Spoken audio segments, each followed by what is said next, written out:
Ladies and gentlemen, welcome to the event of the season.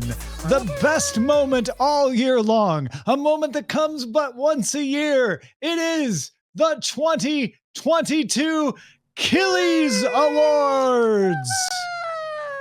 Tom, that's right. I'm Brian Brushwood, live on the scene right here in the world, and I'm getting word from Santa that his biggest regret is that he has to give coal to bad children and that he has to miss the Killies. We go now live in Austin, Texas to Bryce Castillo. Bryce. Thank you, Brian. I'm here from Santa's Ground Zero, where he is in his jammies and saying, no, thank you. I will do it again next year, which is a real quiet quitting for the old Père Noel. Back to you at the Killies decision desk. That's why we call him Quiet Kringle. Ah, yes. That's right, Tom. Yeah. Brian, can you... This is a good... That's right, Brian. Wait. This one's for YouTube. Ladies and gentlemen, here to present our first award is Bryce Castillo and Brian Brushwood. I mean, we're starting with a showstopper on this one, right? I mean, this is the only thing on all of our lists. Are we all three co-signing on this before we announce it? I think so. I think so. Yeah.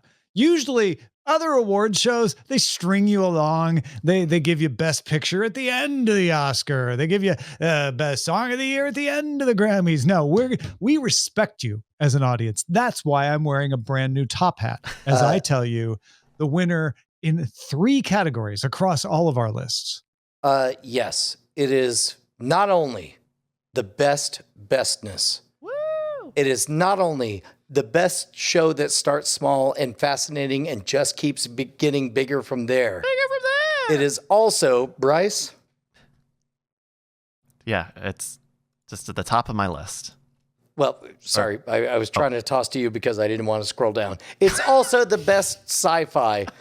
It's also the best sci-fi. All 3 of us agree that one of the best things of 2022 is the Apple TV Plus original Severence. How good is this show? It's impossibly It's got good. all the doorways. All the doorways. You like characters? We got characters. You want a weird setting? We got a weird setting. Interesting language. Distinct dialogue is amazing. Plot's off the charts. You like us? You like things? Do you like things? You'll like Severance. And it's 30 minutes. Also, on top of all of that, it's a 30-minute show, which oh my gosh, is It like doesn't marry feel like Severance that now. at all. No, I forgot it was 30 minutes. So you just said that, Bryce, because it feels like it, in a good way, like it's more than 30 minutes. Yeah. Adam Not Scott, like in an Avatar way of water. like Adam Scott is great. Ben Stiller is attached to it. Like he did some of the directing. Directed the first episode or 2. Yeah. It's stellar. It's stellar. It's so good that it makes me worry that they must mess up season 2. Well, but I'm trying to be better than that. It's also good on multiple layers. The surface layer, it's already good in that it's a sci-fi show about people who sever their brain, where their work day, they don't remember their outside life, and in their outside life, they don't remember their work life. That alone is brilliant. But as a meditation on our work-life balance, which is something in the cultural gestalt, especially in the era of the pandemic and so on, is fascinating. The idea of us, are we trading our time for money because we're broken or because we're healthy, is in there as well. And then on top of that, you have the layer of basically what's the inheritance show on HBO? Succession. Yeah, you have a little bit of that in there as well. Yeah. There's power dynamics, and that part is interesting because you play a different role in different parts of your life, right? You're a little bit of a different person at work than you are at home, and in this case, they take that to the extremes. And so you have multiple succession fights because you literally are a different person at work than you are at home. And yet, as we find out at the end of this series, trying to avoid spoilers, you're also not any different at all. You're exactly the same person, just with a different set of It's a nature nurture right? kind of thing. Yeah. This show is so good, it caused me to go back and play the Stanley Parable and to enjoy the Stanley Parable deluxe version that just came out. It's great at all levels. And boy, a lot of surprising themes in there as well. I'm thinking about the budding relationship that appears midway through the season. That I won't talk about. Correct. And unconventional, interesting, and not one-dimensional. Also, the very last thing we get out of this season is the last 2 episodes hint at the bigger world. Like, I was perfectly satisfied with the very small closed box mystery that we were experiencing. And then they do things that expose, like, well, what if this thing was out in the world? And then the last episode was like, what if we found out what 3 out of our 4 main characters were up to in the outside world? And that only holds back the mystery of what's our 4th character like in the outside world. And as we've talked about before, my speculation is he's incredibly healthy and just an awesome guy. I mean, it mirrors the experience of the severed workers. At first, they're satisfied with what they have in their closed box. And then they start to get a little inkling of what's happening outside. And then they're interested in that. And then there's a wider world that they discover. It's good. Last tip of the hat I want to give is to the fact that one of the discoveries in the very last episode is stylistically, visually, certainly a nod to Apple. And it's not insignificant that Apple TV Plus is the show that we're watching, and so on and so on and so on. It's very good. It's a very good show. Ben Stiller is going to take Tim Apple down. Tim Apple. From within. From within. Yeah. Well, that's Severance. All right. I'm going to go to my first one that I think is a solo award winner in the category of Best Murders. Showtime's Yellowjackets. Wow. So remind me. What's a pitch? Pretend that both Bryce and I have not watched Yellowjackets. Why should I pretend when you haven't? So Yellowjackets it's a story that's told out of order. It shares a little bit of the things that are good about Severance, in that there's a very good mystery. You are not given all the pieces of the mystery. You think the mystery is one thing, but you are seeing characters in different time periods. And the central story is about a team of high school women athletes, and there's a plane crash. The problem with Yellowjackets is I've probably already spoiled something just by saying that, because it's very much from episode 1. You're like, wait, what is going on? Why am I seeing different time periods? Who are these people? Who are those people? How do they connect? And that's one of the beauties of it, is having those mysteries tantalize you trying to figure them out, and then having them revealed. And so it's a really hard show to sell somebody on, because you want to tell them what's great, but telling them what's great will undermine their experience of it. So you just have to give those vagaries of, like, really interesting mystery told out of order, really compelling questions, but every time you get an answer, you get another question, and a lot of interpersonal dynamics, and as the category one says, amazing murders. So I know that there's a chance if I ask, where is this set, blah, blah, blah, like, the answer itself may be a spoiler. East Coast U.S. Okay. East Coast U.S., what time period? There's multiple time periods. Okay. And they're fairly modern. It's not a period piece. It's recent, past, and modern day. It's a story of actions and consequences? Question mark.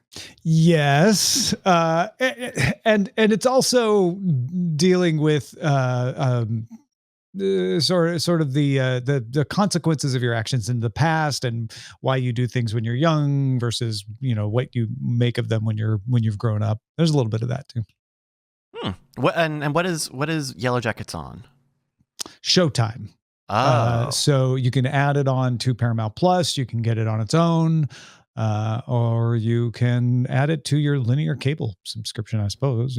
Would you say it's good enough for someone to subscribe to Showtime even for a limited time? Because I don't know what other Showtime things. Yeah. Okay. In fact, when it comes back, they've already approved season 3, so you're going to get at least 3 seasons. When it comes back in season 2, you could binge season 1 and then catch up.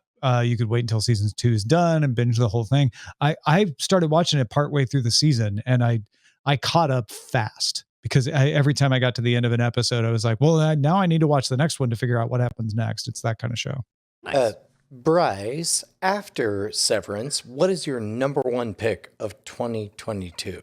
My number 1 pick of 2022? Favorite. My favorite. We're going to Bryce. Okay. My favorite of 2022 probably would be Better Call Saul on AMC. God, it did end this year, didn't it? That was the season.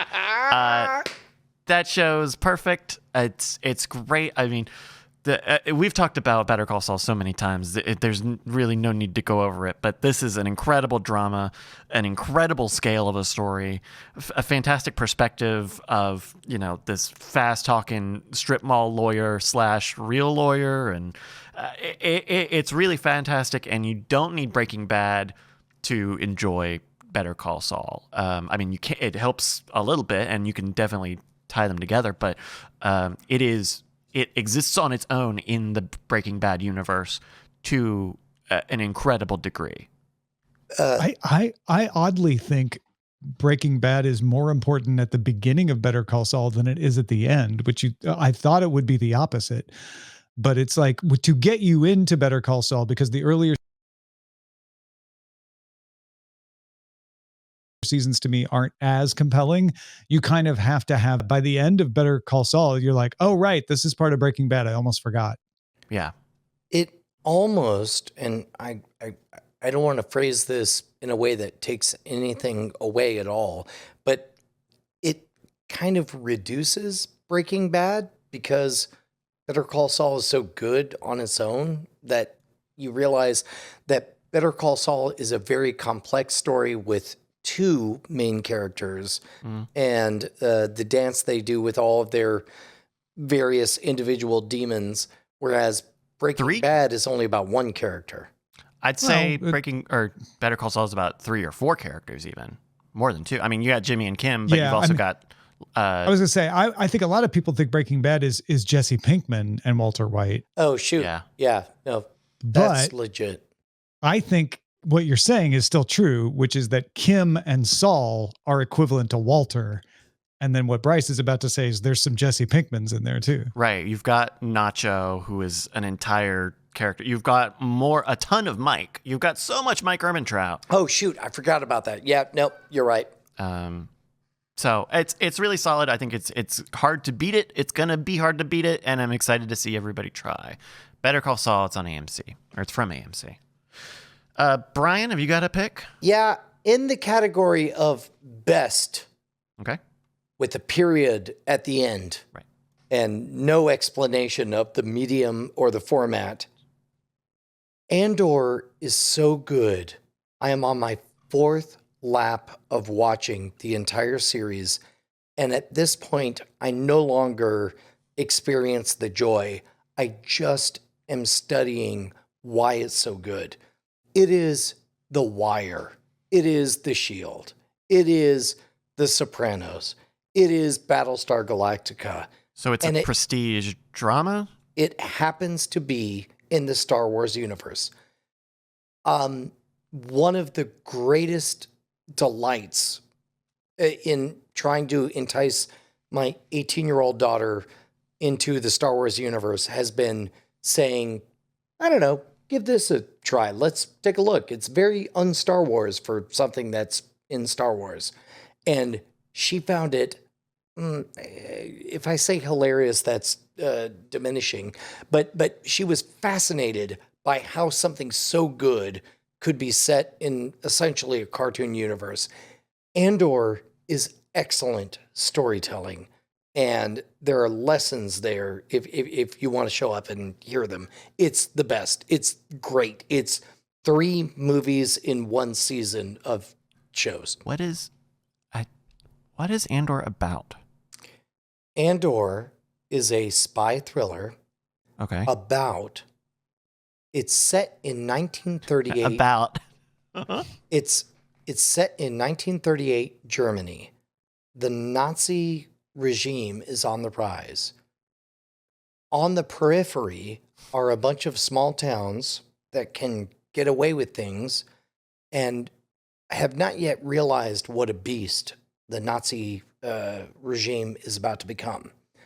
A few people realize that now is the best time to start a rebellion, including somebody who, all things being equal, would rather just get along to get along. It's great. It's the greatest Star Wars anything, full stop. It happens to have space lasers and spaceships, but it's really about power and about stealth rebellion. It's very good, and it's my favorite thing of this year. Wow.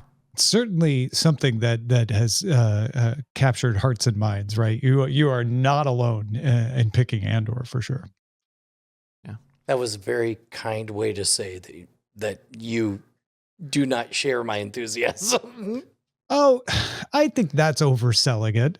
I because I think it's a 9 out of 10, and you think it's a 10 out of 10 is the way I'd put it. Well, I mean, Tom, would you put it on your list? I didn't. No. Yeah, you did. Oh, wait, I did. Yeah, sorry. Well, Tom, didn't you have Andor on your list? I did. In fact, in the category of Best Used Universe, because I know this is not what people usually call attention to with Andor, but I thought one of its best qualities was the setting, was the universe really looked you lived in a way that a lot of the prequels definitely do not. And that the original Star Wars, while dated at this point because it was made in the 70s, really did. And I think Andor showed how a used universe can look even better with 2022 technology. And it felt real. It felt like he was moving through an actual universe with actual people living in it. You know, one thing we've never done on the Killies is pick a favorite. And I think it's pretty clear that Andor is my favorite thing of 2022. Maybe it'll be fun at the end of this to visit all of our picks and figure out if we have a most favored kid. Well, speaking of kids, whose turn is it? Tom, I think it's your choice to give us a brand new pick. Okay. Then in Best Yelling, the award goes to FX and Hulu's The Bear.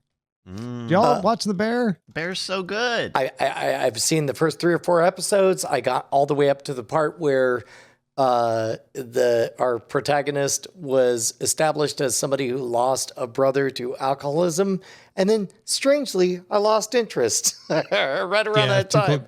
Sure. No, I get that. But man, that first episode where Cousin is all like, "Listen up, all of y'all Snyder Cut, incel, MRFers, get in the line." So good. The show's so good. The process, the intensity, it's amazing. And the progression that it goes through over the season is really strong. I think they end the season doing an interesting thing, and they set up an interesting concept for season 2. Yeah, this is a story for people who like characters, because the characters are compelling and they develop. And they're interesting and they're not one-dimensional, and they interact with each other in unexpected ways. It's, if anybody hasn't watched it, it's telling the story of a brother who has been a French-trained chef, believe, at a Michelin star restaurant, and is now coming back to Chicago to run his brother's Italian beef shop. And instead of just serving, Italian beef, he wants to elevate, but still keep the customers in the neighborhood happy. It's on the south side of Chicago. It's a working class neighborhood. There's some people inside the restaurant who want to just keep doing things the way they've always done. And so there's, personality conflicts over that. It's great. It's a lot of yelling. If you don't like yelling, maybe, you won't love it as much. But it's good yelling. It's the best yelling. And that's why it won Best Yelling. On yes, top chef. of that, he's got a little bit of baggage because he's clearly damaged from his time trying to compete in the New York environment. Every single character is damaged, and that comes out throughout the season of just his damage is immediate, but also goes in different ways than you might have expected. And characters that you think, oh, this is just the young up and comers trying to surf in, has her own damage that you get to see. It's really good at revealing that stuff. Who is the actor that is in both Andor and this show? The cousin. Yeah. Like that's one, like if I could place a bet, a speculative early in the season bet, that guy's going places. Like clearly he knows how to be very many different people. That's good. The good skill for an actor to have, right? And, unfortunately, it doesn't always apply. Yeah, right. But I suppose what I'm thinking of is I forget who the other character is, but Harrison Ford once said that somebody said, yeah, when somebody walked in as a grocery store boy, I knew he was going to be a star. And Harrison Ford, like, begrudgingly is like, oh, I'm sorry. I thought he was supposed to be a grocery store guy. Whoever this actor is that I'm sure somebody is looking up right now is excellent in that same regard. His name is Eben Moss Backrack.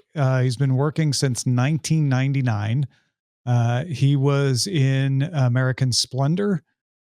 He was in an episode of Law and Order, several episodes of Law and Order. What else? Oh, he was in John Adams. He was in an episode of Fringe. What else? I saw something else here. Yeah, Royal Tenenbaums. He was in Royal Tenenbaums. Okay. Yeah. Yeah. I mean, I guess his star is just at that right part on the rise where, like, I've, seen him in two things that I really, really dug. Made an impression. He's great. And these are probably meatier roles. He's working his way up to bigger roles. Yeah. The bear. Anyway, congratulations to the bear. Shout out to the bear. I've got an award. The award is for the best show that you can't tell was shot during a pandemic. And that goes to The Righteous Gemstones. Now, keep in mind, they cheated a little bit because I think the first 3 or 4 episodes were shot before the pandemic. Then the rest was shot after new things were established. And yes, references were made to COVID. But oh my God, season 2 of The Righteous Gemstones is so good. The first season was...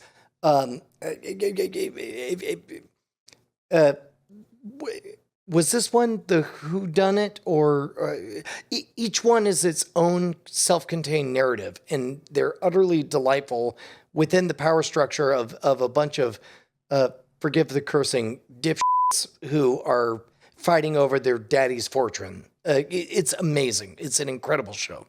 Yeah. Fantastic comedic performances. Everyone plays a different type of character and comedic voice, and they all manage to sing really, really well in the roles that they're put into. And literally sing at the end of the season. Yep. Indeed. Good comedy, good funny stuff. Good stuff. Bryce? Oh, yeah. Hey, you want to throw it to me? Oh, Ladies okay. and gentlemen, now in the category, it's a spoken word medium. It's okay. No, I got a good pick. This was from earlier in the year. This is my pick for the best teen thing. It's the Netflix series Heartstopper. boy howdy, I was very, very worried when they announced this because I really, really like the webcomic that this is based off of, also called Heartstopper. And I think that they do a very good job of adapting this webcomic, very visual medium, into a teen romance comedy sort of story without feeling overly hokey or feeling like it's relying on young people lingo. I think it manages to do that really well. If Heartstopper, in short, is the story of these two English kids, these young adults, high schoolers, who fall in love, and one of them's out, and the other one is discovering what his sexuality might be, and then some of the stuff with their friends is in the mix. And I think the show does a very good job of telling that story without overextending it just to fill a season order.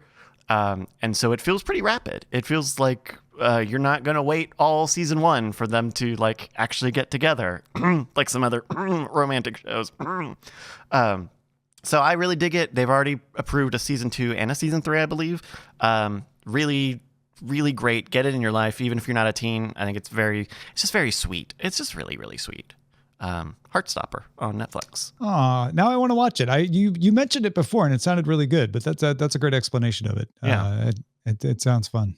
Well, now, Tom, what about you? What is your next best? In the category of best opening credits, the winner is Peacemaker from HBO Max. Now I understand, Brian. I mean, there's no dispute. Like, what a great way to just dissolve any kind of debate on this, because that is factually maybe the best opening credits of the last 10 years. Now I understand it also has won another award, Brian.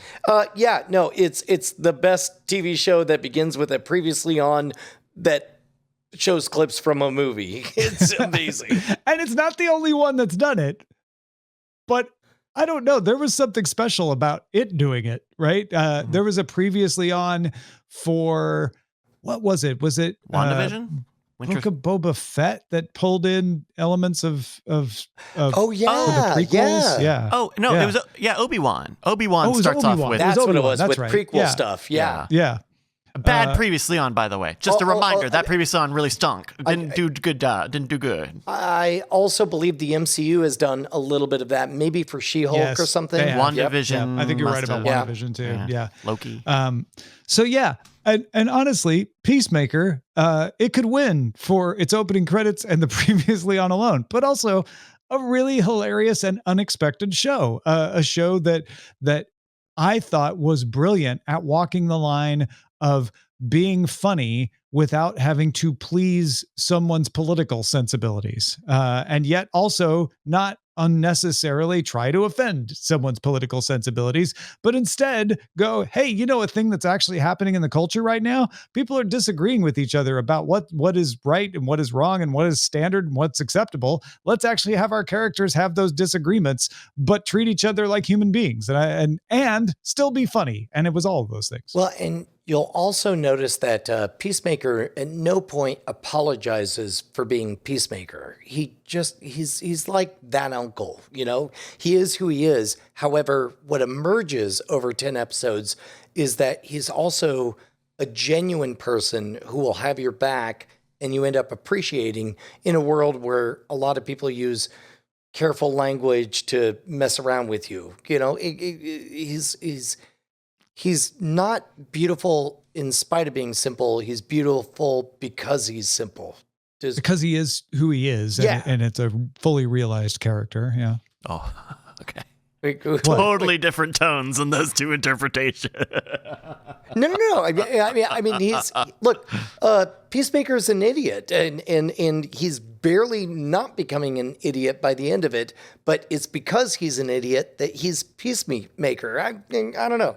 The mere fact that there's lots to deconstruct here is awesome, and a real.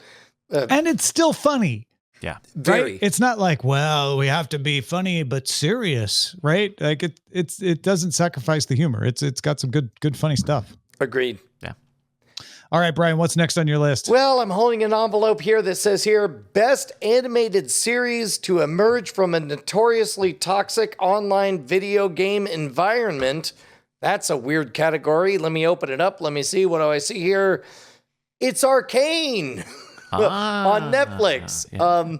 You really got into this. You were really giving me the sell on this a few months ago. Yeah, and I wonder if part of the reason it didn't take is just because of the background, or because it was a League of Legends thing, or what? Oh, for me? Yeah. I mean, it was a little bit of all of that. I don't know any League of Legends lore. I definitely don't want to support Riot. It looked I watched an episode or two, and I thought it was really good. It was interesting and subversive a little bit to kind of mass animation. But did you watch the whole season?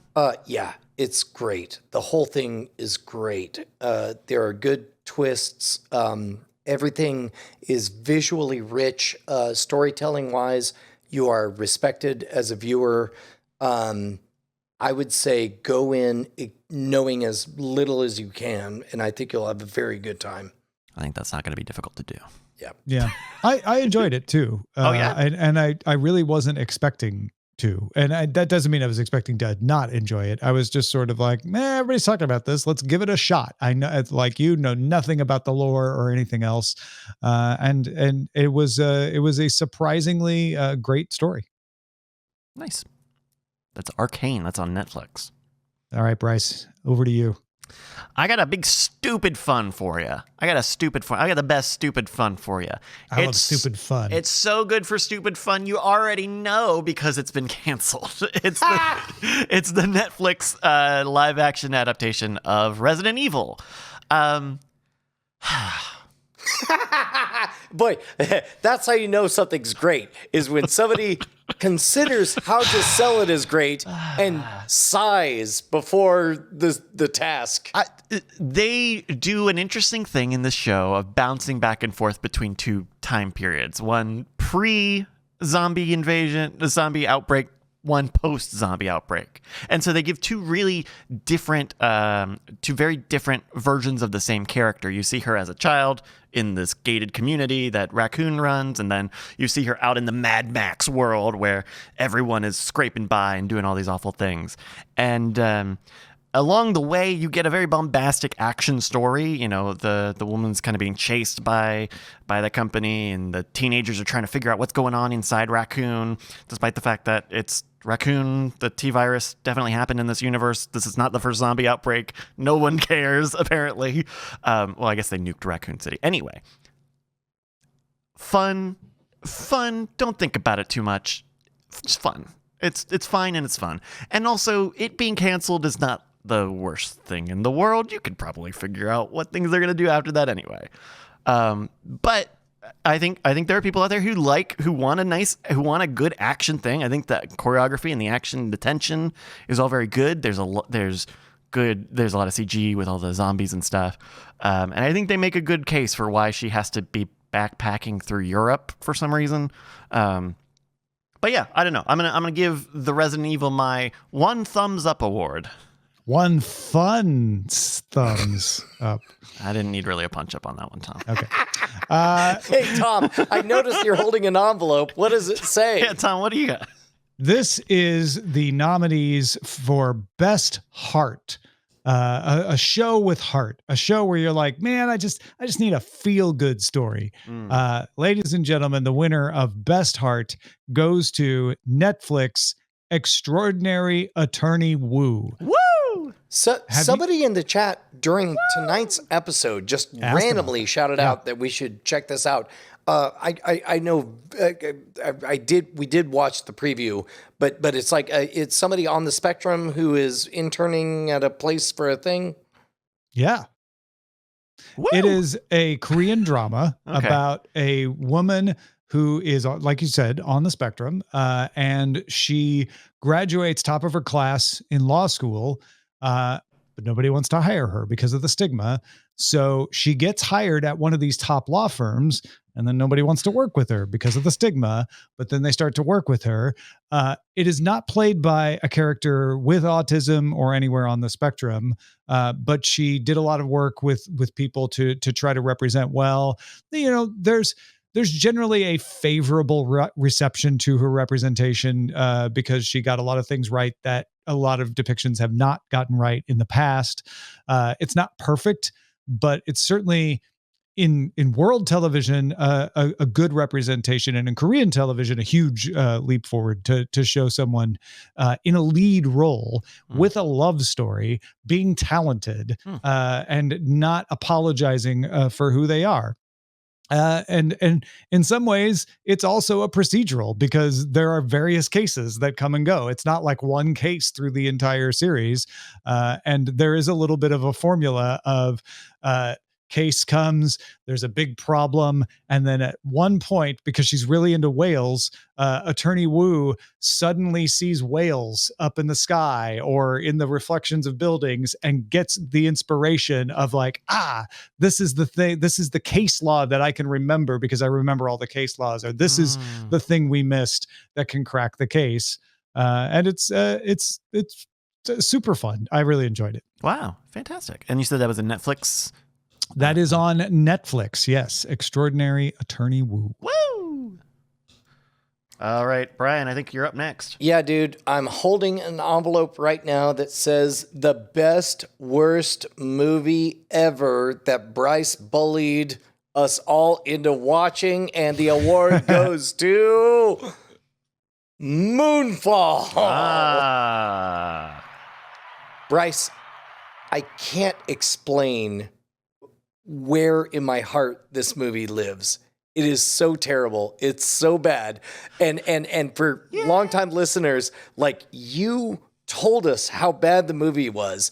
And then when we asked you for details, you said, well, that would be a spoiler. And that was one of the most curious moments of my entire life.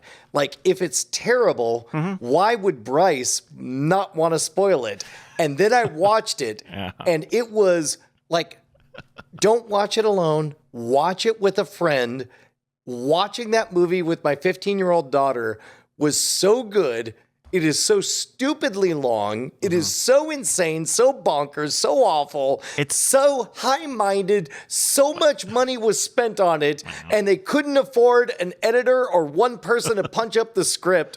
Like, my wife looked at a minute of it and said, I'm going to bed, then woke up and called us saying, what's wrong? And we're like, what are you talking about? And she said, well, I hear screaming. And it's like, oh no, we're laughing at how good Moonfall is. Moonfall might have been like a top 3 movie experience of my entire life. And I want to thank you on the air right now, Bryce, for bringing that to us. Yeah. So like, Moonfall is a great bad movie. It's a Roland Emmerich movie, a disaster film. I mean, yeah, it's Roland Emmerich. So it's exactly that. The moon is crashing into Earth, and the reasons why are ridiculous. And the way that they save the day, because they do, is ridiculous.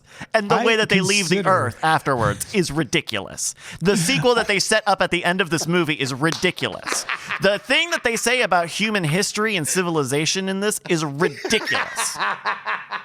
The characters in this movie are ridiculous. Sorry, Tom, go ahead. No, I consider Roland Emmerich to be a genre, and this is emblematic of that genre that is Roland Emmerich. So I can't say how pleased I am that Bryce brought this recommendation, because I'm usually the one who likes the dumb disaster Roland Emmerich movies like 2012, and that Bryce brought it in, and Brian loved it. This is amazing. I love this. Congratulations, Moonfall. Well deserve it.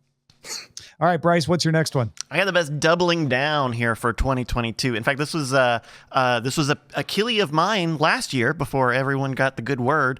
It is the best doubling down from HBO in The White Lotus. Season 1 is fantastic.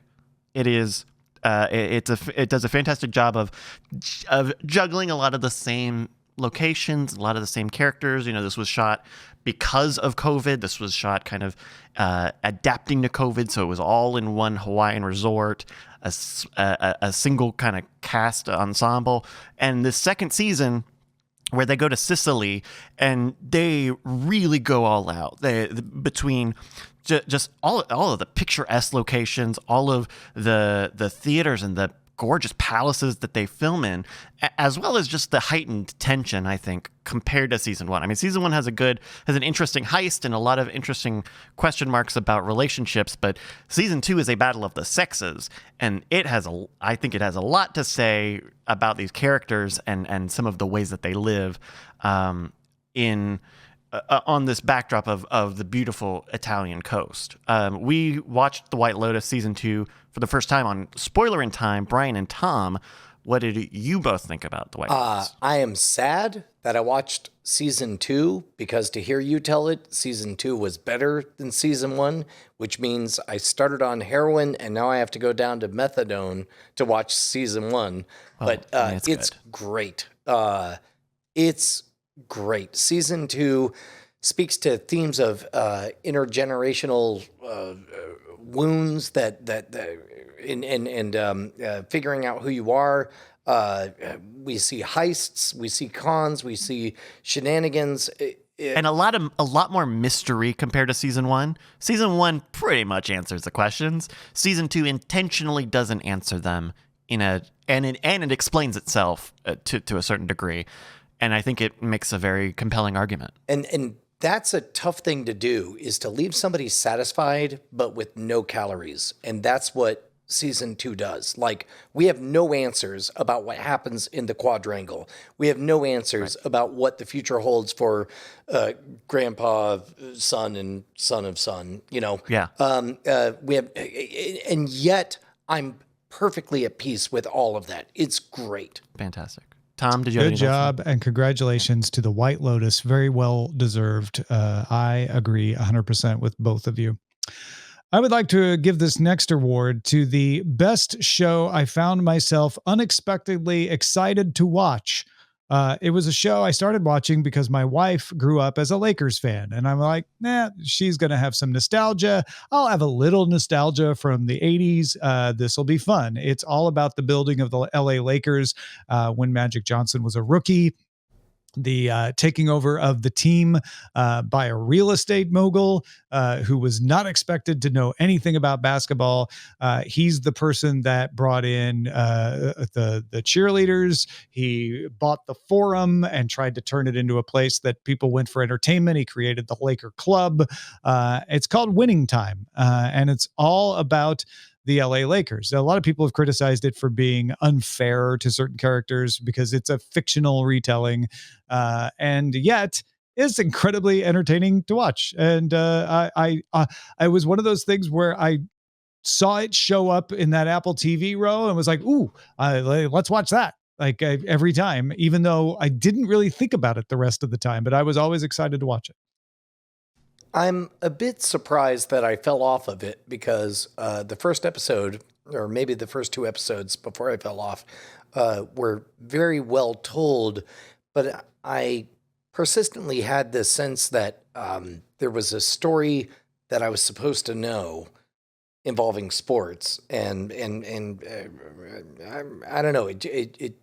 You felt left out. Land. Yeah.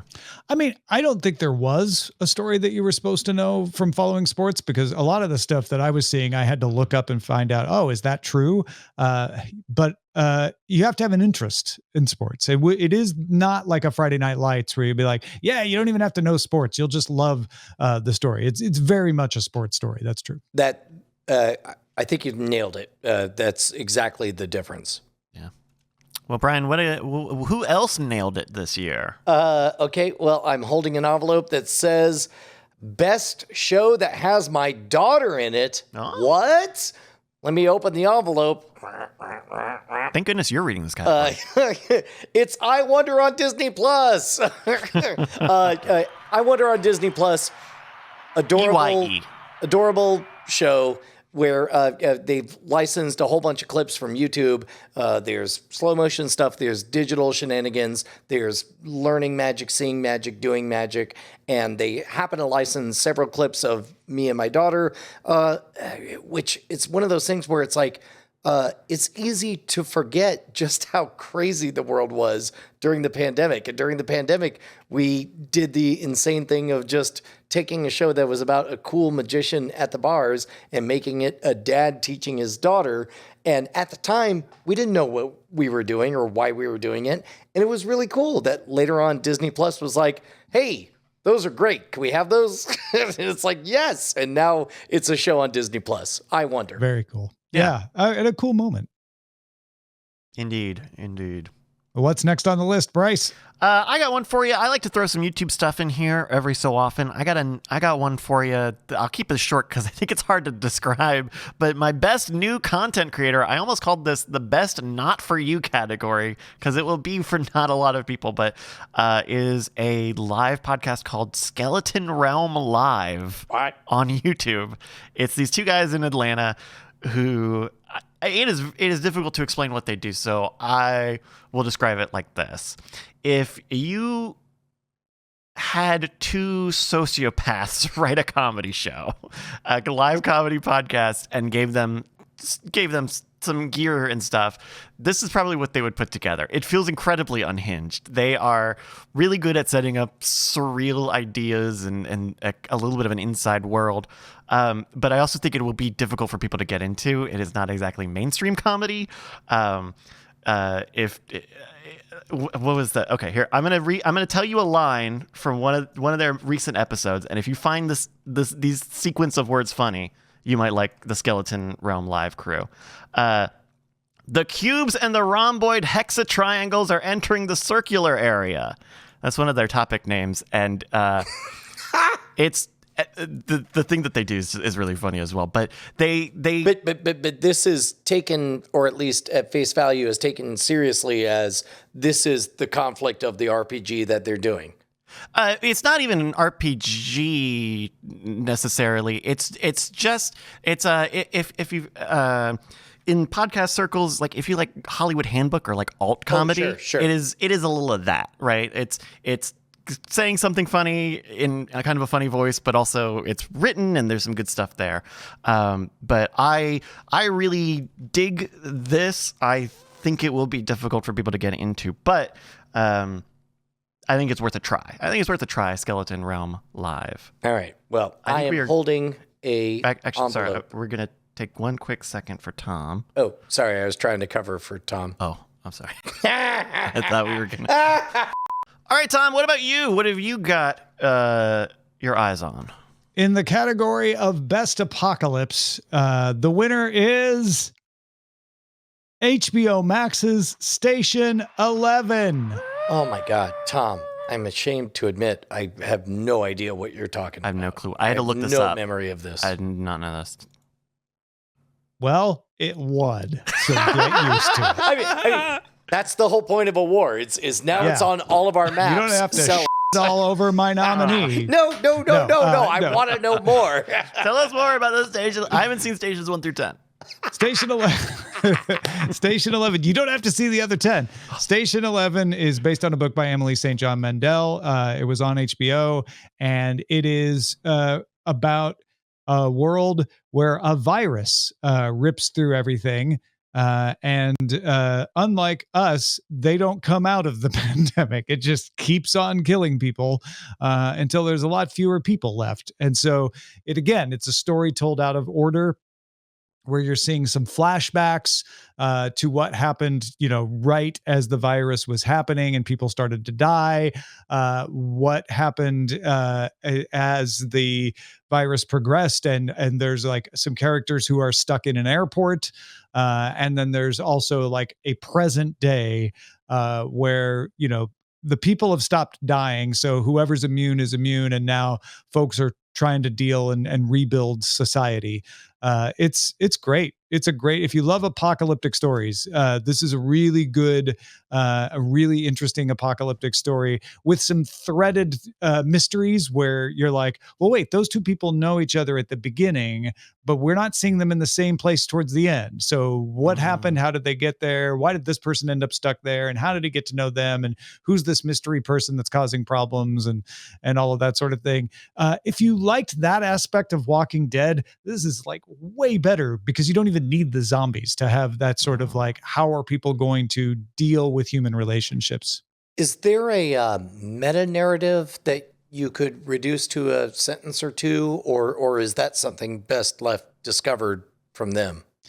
I don't know if I'm just blanking on what the meta narrative is, or I don't understand the question. Well, like for example, in The Walking Dead, it's that The Walking Dead aren't the zombies. The Walking Dead are the humans, and everybody's turns into animals because scarcity is reintroduced. Or if you think of Fallout, there are parts of Fallout where the meta narrative is.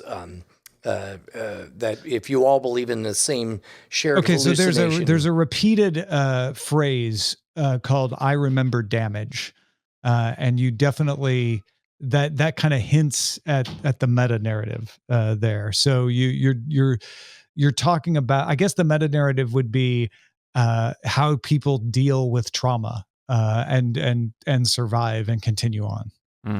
Does it's one season? Is it a setup? Is it a setup for a second season, or is it kind of no? It's a self-contained story. It's just covering the events of the book. Oh, well, that's exciting. Mm-hmm. Well, Brian, what do you got to excite us with? Well, I've got this envelope here, and on the cover it says "Best Movie." Remember movies? I have no idea what's in here. Hold on. Tear it open. Sound effects. Foley. Oh. It's Everything Everywhere All at Once, the best movie of this whole year. Full stop. Come at me, bro, if you say otherwise. That's okay. A little aggressive for the award ceremony. No, I'm willing to physically fight anybody who has something else. Play the music. Play the music. What a surprise! What a delight! What a treasure! And shot during the pandemic and with a message to the world. Like, there's that moment when Short Round from the Indiana Jones movies says, I don't know what's going on. None of us know what's going on, but I know this much. It's important to be kind. Why don't we all be kind to each other? To wrap such a cheesy message in such an absolutely thrilling, nested universe on universe on universe with surprises every 2.5 minutes, like to the minute, it's incredible. It's an achievement. It is one of the most bonkers, complex stories I've ever seen in a theater, and all of humanity is better for having seen it. And he's right. So. Like you may be like, that's too much. Brian's over. No, he's not. He's not overselling it. Like, it's a really freaking good movie, people. Yeah. The second Blu-ray I've bought ever is Everything Everywhere All at Once. Yeah, after the and first it's only not on my list because it wasn't in the app that I looked at to remind me of what I watched this year, because it's an amazing movie. It's a good thing. It's not just a good movie. It's an important movie and an important experience for, I don't know, roughly teenage and up, 17 and up or whatever. There's definitely good parent-child conflict and solutions that are really that are very good. Just do us the favor of promising us that when you watch it, you will give it your full attention, because this is one of those definitely not a rare gifts movie that deserves your full attention. And in fact, if you can find it playing at a theater, I've seen some theaters bring it back. Wow. Do that. Good. Yeah, like a second run or something, maybe. Yeah. Yeah. All right, Bryce, what about you? Well, I got one for you here. This is my other YouTube pick. This is going to be my best content creator, because these guys are not exactly new, but it is a YouTube channel called it's called Driven Media right now, but they have to change the name to Overdrive because someone else has Driven. But I like this channel a good bit. So the idea is 3 guys, one who is actually a professional race car driver, one who is a racing engineer, and one who is just a guy who likes cars. And the 3 of them do Top Gear stuff. That's the shortest thing I need to say. They do Top Gear stuff. And it's really cool, whether it's them trying out a hypercar or if they're testing like mods for like a PT Cruiser. Like they find some really fun ways to do things with cars, and I think these guys have good chemistry, which is a really big part of doing especially car-based stuff. You have to have a good rapport with all your hosts, and I think they managed to do it really well, and they've got a good bit of polish, and they've been in the game for a while. So I think really solid. Driven / Overdrive. Fantastic. Yeah. I would like to give the award for best time loop to a Chinese drama that I watched on Viki this year called Reset. This is the one, if you remember, that takes place on a bus. Right. And there's one character that can remember what happens when the bus blows up and finds themselves stuck in a loop where the bus blows up and then they're back getting on the bus. And the loop time period is changing. And so they realize at some point that they've got to figure it out, or at some point they'll not have a chance to change anything anymore because the loop will close. And it's just really well told. It's a race against time mystery. You've got multiple people on the bus and they're all suspects. Somebody brought the bomb on, nobody knows who.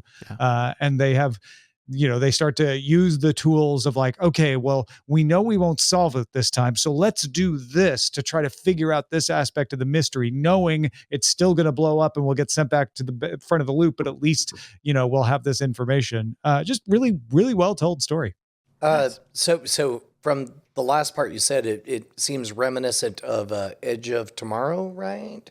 Where it's like every death brings you new knowledge to play the game right. Yeah. I think Reset makes more use of that. Not necessarily better use of it, but it makes more use of that than Edge of Tomorrow. And only because I think Edge of Tomorrow just does longer loops. So you really only loop through 3 or 4 times, right? Or until at you least hit the montage where that's you're all like, we see. just, Right. Yeah. Whereas Reset's they don't do the montage thing. Like you're seeing what they're learning and getting something significant out of every trip.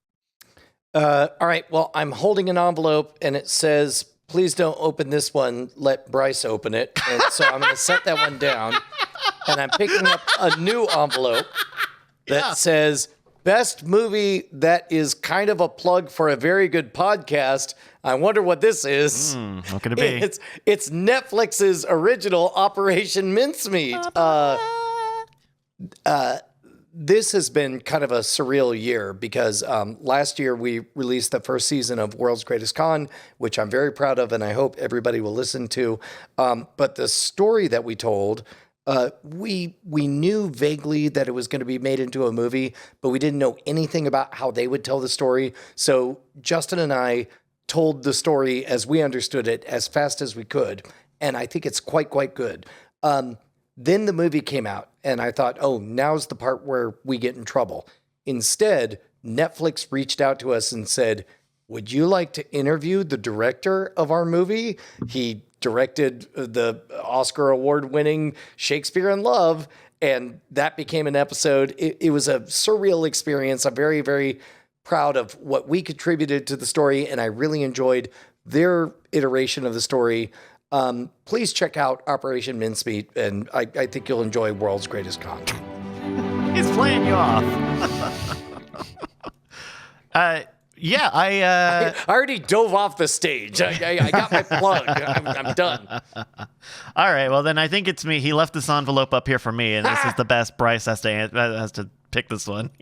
I gotta pick. It's the HBO Max comedy romance. Our flag means death. So good. It's so good. It is. It's very. First off, it's very funny. It is not easy to write a funny comedy. I think I have kind of discerning taste for comedy, but it's very well written. It's incredibly funny. The locations and the concepts, the ideas for episodes that they put together are an incredible slate throughout the entire season, and they do a good job of stealthily having this be not just a romance story, but a gay romance story. And I think that they do show a certain vulnerability that you don't always get with stories about gay romances, especially one where the two parties are adult men. No, adult men, older. Middle-aged men, yeah. Yeah.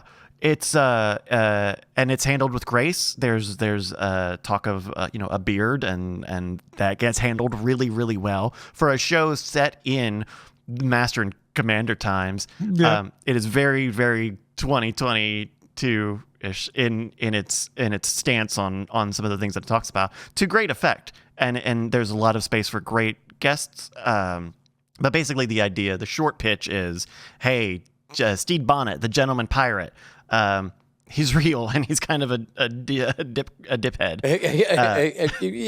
I mean, he's a foppish dandy who doesn't understand the seas into which he sails, and then you have this battle-hardened Blackbeard that historically was a friend with the historical Stede Bonnet. Right, and that's probably where the history ends on it. Yes. But it's very sweet, and I think that they've set up a second season in a very interesting way that, similar to Heartstopper, is also not just the obvious thing that when you do one of these stories where, like, the end of the first season, that's when they finally get together, and like, you don't have to worry about that. They actually do stuff. In this one. So my envelope has it as the winner of the best show that pretends to be one thing and turns out to be another more interesting thing.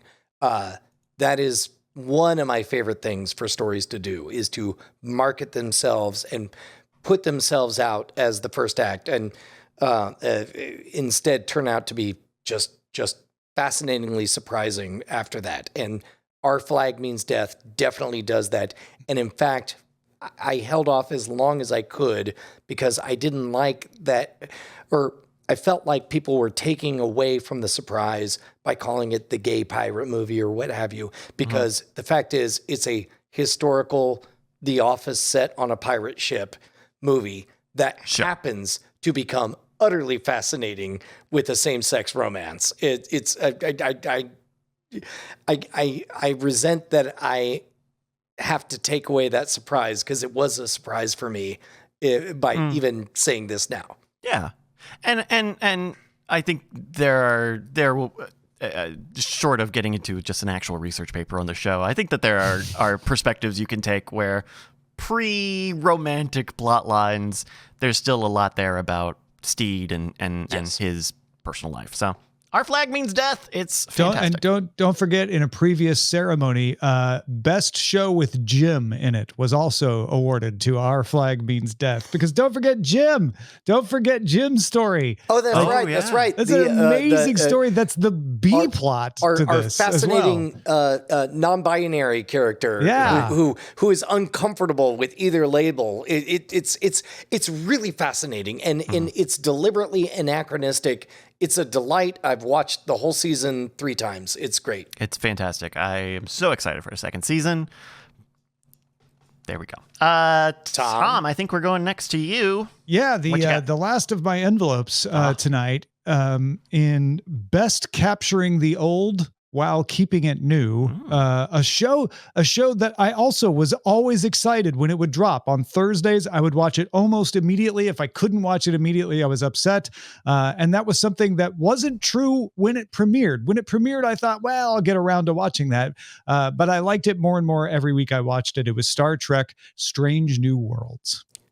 Tom, Yes. I have heard nothing but universal praise for Star Trek: Strange New Worlds.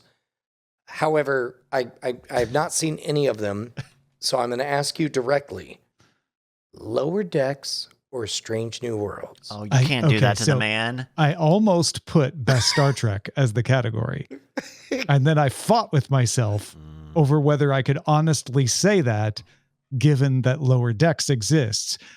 But they are 2 entirely different approaches to Star Trek. So it is impossible for me to pick. The only reason I went with Strange New Worlds this year is that its first season is here. Whereas Lower Decks, as much as I love it, there's not anything in this season that's like, and I love it even more this season. I just love it as much as I always have. Whereas Strange New Worlds surprised me. Strange New Worlds, I was expecting to be something I might be interested in. And it captivated me, because what Lower Decks does is shine a light on all the hypocrisy and all the weird things you've always been like, well, I love Star Trek, but isn't it weird that X that and they're they all embrace communists? it lovingly and say like, yes, totally X. Let's play with that. And that's a fun thing. Strange New Worlds says, the original series was real campy and real dated now. What if we took what was good about it and just did it now? So it's procedural. It's visiting new worlds. You're not tied down by too much lore. They have a little more of an overarching story than the original series did, but you get that freshness of like, oh, we're just going to have a new adventure every week. But I'm not going to look at things and go, well, that's actually a cardboard box because it's got modern effects and modern production values and modern storytelling chops as well. So you're not seeing the things in the story that you're like, well, that's very predictable. It's just the first time that somebody's been like, let's remake the original series, but not actually remake the original series. Let's give you new characters, or at least characters that haven't been fully explored before. And the award for best dodge of a direct question goes to Tom Merritt. I assume that what you're expressing is that it's a very difficult Sophie's choice. Like, you would not want to be in the position of having to choose between these two, because one is an emerging. I mean, if you say it's Star Trek Lower Decks season 3 and you've already watched season 1 and season 2 of Star Trek Lower Decks, and it's Strange New Worlds season 1, but you can't watch one or the other, I'm going to pick Strange New Worlds because I've only got one season of it. Yeah, that's fair enough. Yeah. Wow. There we go. Let's see. I got one last one here. All right. And this will be a good one to go out on. The best superhero thing. I've decided. Oh my God. Is this, am I seeing inside your envelope correctly? You are peeking into my envelope correctly. I have picked the Disney Plus series She-Hulk. This is wonderful. And Bryce, I hope this isn't too weird, but I want to go get all of my She-Hulk comics and share them with you now. Like you came, like you had none of the baggage that I had going into this. But you loved this show. I did. Yeah. I mean, I had all the benefits of having previously read all this stuff. Brian's like, I was set up to love this show, but you were not. Correct. And yet, so tell me about your experience. Look, I think it's not been a great year for superhero stuff. Just in general, maybe. Maybe that's an unqualified claim. That's not, retweets are not endorsements. No. But, we could look at the facts. How did you like Moon Knight? How did you like anything from DC? How did you like Black Adam? How did you like the Eternals? How did you like? We can keep on going. Yeah, and we can keep listing movies I've never seen. Right. I think She-Hulk does a very good job of writing one of those Marvel stories in a structure that has joy, a little bit of groundedness to it, that has a little bit more reality, quote unquote. She turns into a big green giant, whatever. I think that they do a good job of showing a human conflict as they intersect with superheroes, and not just constantly reminding you that superheroes are made out of flesh and carbon.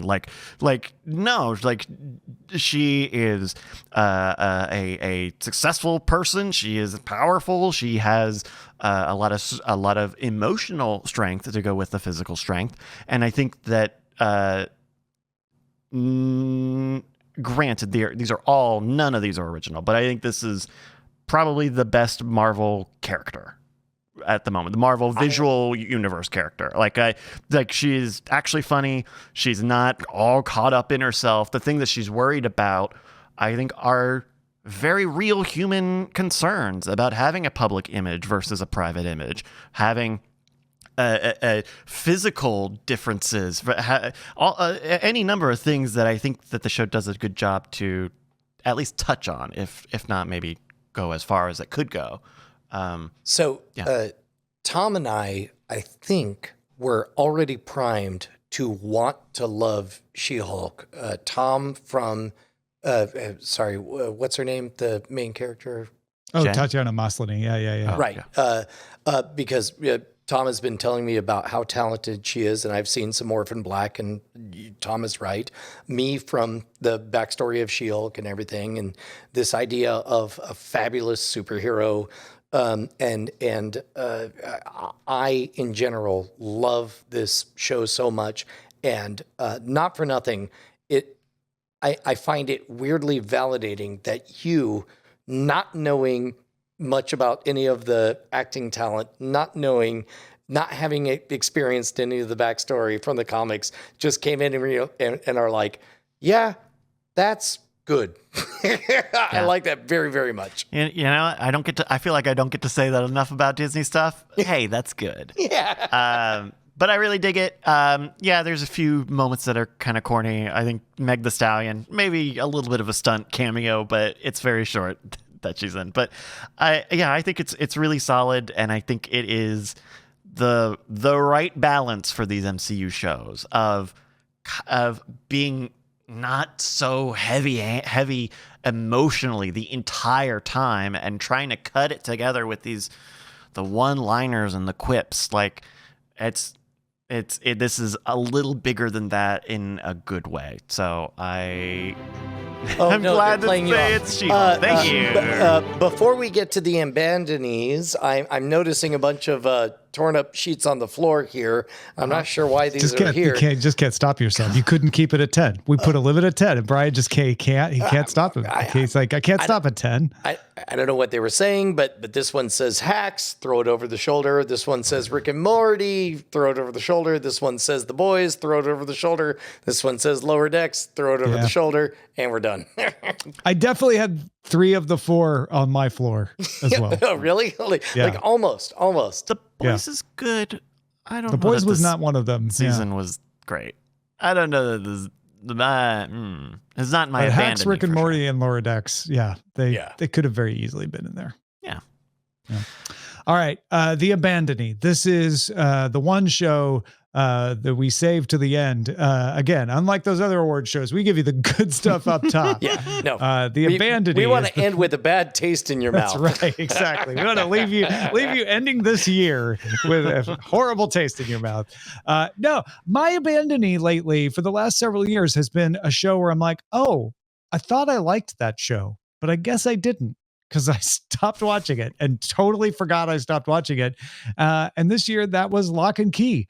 New season of Lock and Key came out, and I remember enjoying watching the first seasons, and I have not yet started this. Doesn't mean I won't start it at some point in the future. Doesn't mean I will, but I definitely, by definition, abandoned it. Can I guess, Tom, that it's I'm going to use air quotes here, crime. The reason it's being abandoned is because it's just not the graphic novel. The graphic novel. Maybe. Yeah. This is one of those things where I can make up a reason, I'm human. I can rationalize why I didn't watch it. If I'm honest with myself, I don't know. I don't know why I didn't watch it, because when I was watching the other seasons, I was enjoying it. I wasn't sitting there like, oh, I'm making myself watch this. It's not as good as the book. I'm like, oh no, this is decent. And I like some of these characters and I like the depictions. But something was missing, and I just never found the time to go watch it. That first season, did we all watch the first season for spoiler time? Maybe? Yeah. That first season's had some ideas, but it felt really drawn out. It felt really drawn out, and there was a big gap between these big visual moments of the imaginative world, behind these keys. Wow, that's a tough one. Brian, have you got an Abandonie? Yeah. Now, normally an Abandonie embodies just apathy, just like I can't be bothered. Very rarely do we have an Abandonie with prejudice, and that's what I have. Why in the F word does anybody think Barry is still good? I hate it with a passion, and I want to keep watching it, but with hatred in my heart. I want to understand why everybody pretends this show is good This is when like a it's reverse not. Abandonie. You're Yes. like, I refuse to abandon it because of my hate for it. I mean, whatever. I mean, it's for them to impress me. No, you know what? I'm going to watch it and hate watch it. It's worse than Westworld. It's awful. It's terrible. It's Then a why bad do you want to show. keep watching it? Because it was good at the beginning. It's hope. That's- hope keeps you Yes. And That's instead, domestic. its message is awful. And it's just all the way up its own butt all the time. Like, what I loved about it to begin with is that it was this wonderful, delightful juxtaposition of the BS reality of Hollywood fused with the very real reality of people who kill other people. And now it's just fully embraced the BS Hollywood reality. And I don't understand why everybody loves it now. It's dumb. It's bad. It's stupid. It's terrible. I hate it. I hate it. I would hire Barry to kill it. Mm. Yeah, but then you'd be in the show. You'd be supporting the universe that the show Yeah. revolves You'd be around. Maybe you'd be there's a something supporting I'm not character. seeing. Eh. I do not agree with you on all of those things, but I also don't understand why people love it as much as they do. I don't get offended by it so much as bored by it in this last season. And that to me is even more unforgivable. Of like, you should at least provoke, at least you're provoking an emotion in Brian, where I was like, yeah, okay. It just seems like more of the same. Well, Yeah. to be honest, I suspect it's not the show that provoked my feeling. It's the rest of the world. Like, I'm angry. Like, I could watch the show and say, that's not as good as it began, and be done. But I live in the timeline where I'm seeing everybody else fawn over it. And the more people fawn over it, the more upset I get, because what it indicates to me is maybe I don't understand humans, and that's upsetting to me. Well, no one Yeah, sure. Yeah, I understands get that. humans. Yeah. Yeah. Bryce? All right, Bryce, what have you abandoned? Speaking of not understanding humans, I got an Abandonie for you. You got the last word, the last envelope. This is a tough one because this was a previous Killie of mine. I really I've done that before. It's hard. I really went to the bag for season 1 of the show, and in the intervening time, they've had a second season come out and a holiday special, and I have watched 0 of them.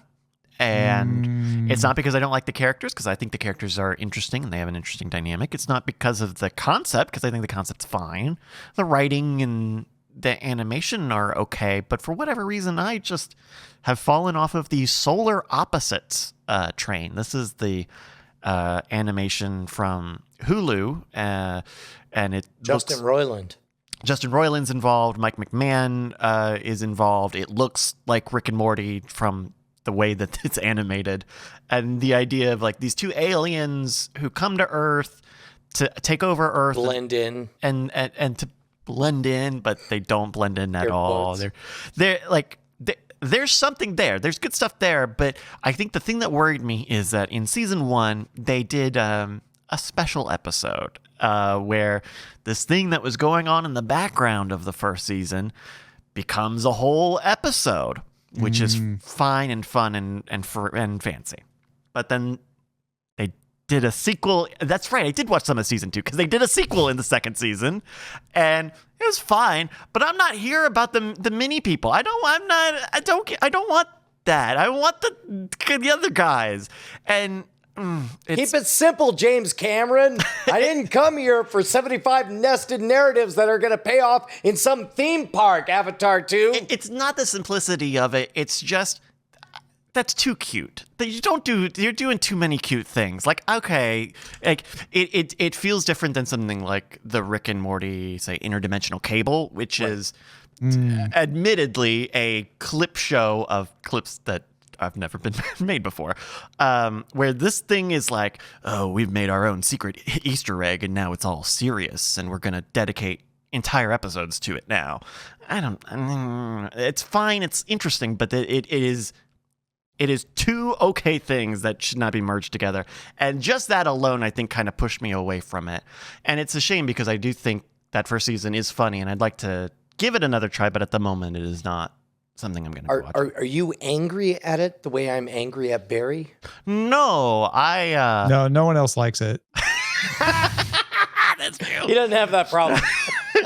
I'm not angry at it. I am a little disappointed, partly because I wish. I'm just disappointed. I kind of wish Hulu would make a better sell on it because I like this show. I do Make like better this show. decisions, Solar Opposites. Yeah, and then I don't like holiday specials. I'm not going to Solar Opposites, your mom works so hard. And when we come home and we see you doing this stuff, come on. We love you, Solar Opposites. No, not me. I'm abandoning it. I'm dropping it off at the fire station. That's my where God. and therefore, we're abandoning you, Solar Opposites. Every Good year luck. we do this, and every year I think, like, well, I don't know, how much is there to talk about? Turns out quite a bit. Turns out. Yeah. Yeah, indeed. Well, that brings us to the end of another wonderful, successful Killie Awards.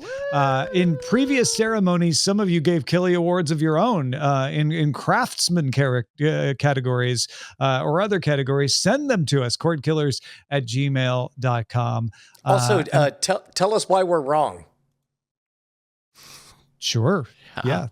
That I love that. So cordkillers@gmail.com. You don't have to read them. I read them. I'm the self-loathing one. I was going to say, you're going to be the one. You're the healthy one. Ladies and gentlemen, thank you so much for letting us do 9 years of Cordkillers. Wow. Oh my goodness. We are entering our 10th year of Cordkillers right now at this very moment. So all I could say is thank you for making that possible. Thank you to Brian and Bryce for making that possible. Thank you, Tom. And you know what? Have a happy and healthy new year. And may the force be with you. Well, and this close. On behalf, yeah, you're real close to landing it, which means now this happens. Tom, on behalf of Bryce and myself, you're welcome. Thanks everybody. Goodbye. Have a happy new year.